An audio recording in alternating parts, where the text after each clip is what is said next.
All right, what's up guys? Welcome back to another episode of Manji TV. Today we got the M2 race car on the lift. We're about to do a bunch of cool stuff to it. To my left here, we got a bunch of mods, bunch of cool mods. Let's go ahead and check these bad boys out, see what we got here.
First thing we're going to check out are these fall line lower control arms. These are super rad because it's a billet design, H-beam style, kind of like a rod in an engine. Very strong, very stout. Normally there's a pocket here for the coil spring to sit in. They've basically slimmed the design down and got rid of that pocket since we are using full coilover conversion. These are strictly for full coilover conversions.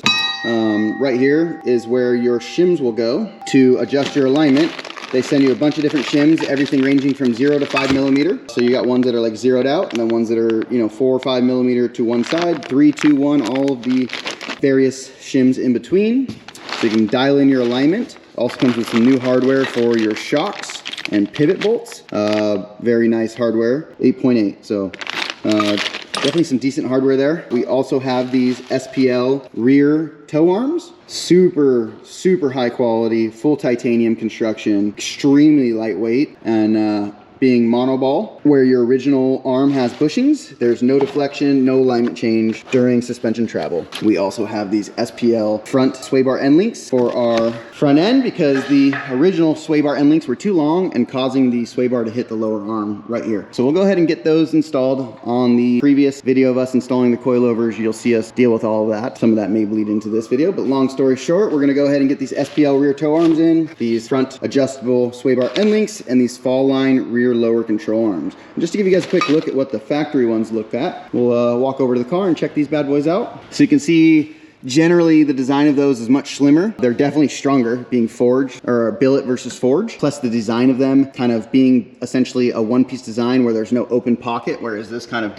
is more of a C channel. Definitely has to be much stronger than these bad boys. So we're gonna go ahead and get the lower arm off. We're going to just kind of set the alignment where we think it needs to be. Obviously, till we get it on a rack, we aren't gonna know for sure. But here's a quick look at kind of what it looks like now. And the adjustable rear tow arm will go here. So you can see here there's bushings. Those bushings do deflect a lot under hard cornering and bumps and stuff in the road. So getting those SPL arms on are really gonna make the alignment stay true and just feel a lot better. The car's gonna feel super tight and the alignment's gonna stay. Over time, when you drive these cars hard, all the bushings kind of deflect. And if you check the car at the beginning of a track day and at the end of the track day, generally the alignment shifted a little bit due to all these bushings kind of deflecting and getting worn. Long story short, we're gonna go ahead and get these rear control arms off. 18, I believe, or 21 here, and a 21 here, and an 18 mil here. Yeah, those are 21s for sure, but we're gonna go ahead and get that off. 18s here, and I think that's an E12 or an E14 head with also a 16 or an 18 millimeter on the backside. So let's go ahead and get those bad boys off, and we'll get the new parts on.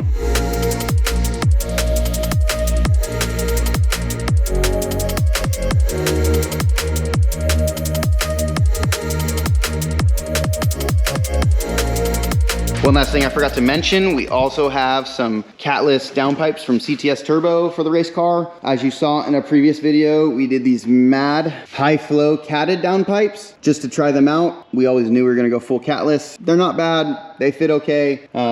They did the job so far. Really didn't notice much of a horsepower difference with these. Definitely a little bit louder. I don't know that I like the sound. They kind of sounded a little bit raspier, so we'll see with these catless downpipes if these are any better. So let's go ahead and also get those on the car as well.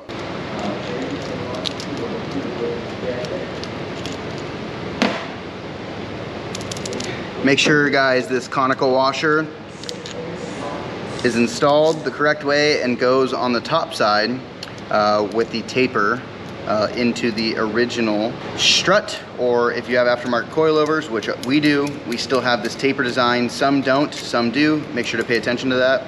Other side does not have it. That goes on the sway bar. We're gonna pull our nuts off. I like to install them completely backed all the way off. I do need them to be as short as possible in this particular case, so this looks good. We'll go ahead and throw it on the car.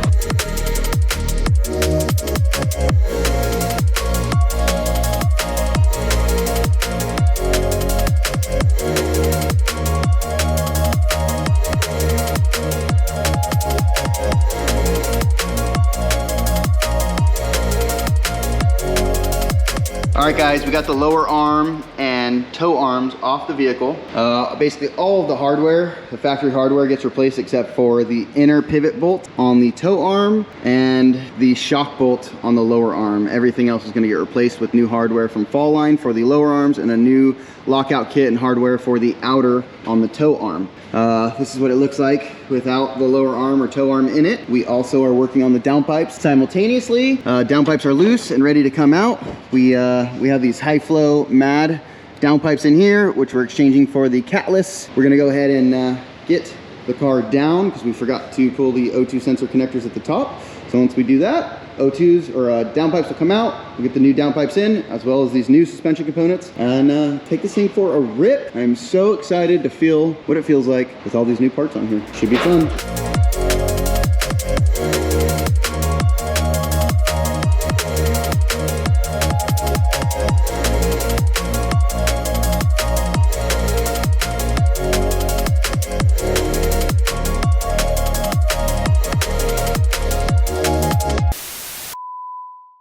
If you like this video, be sure to check out the next one. And if you haven't subscribed yet, be sure to subscribe and like the video. It helps a lot.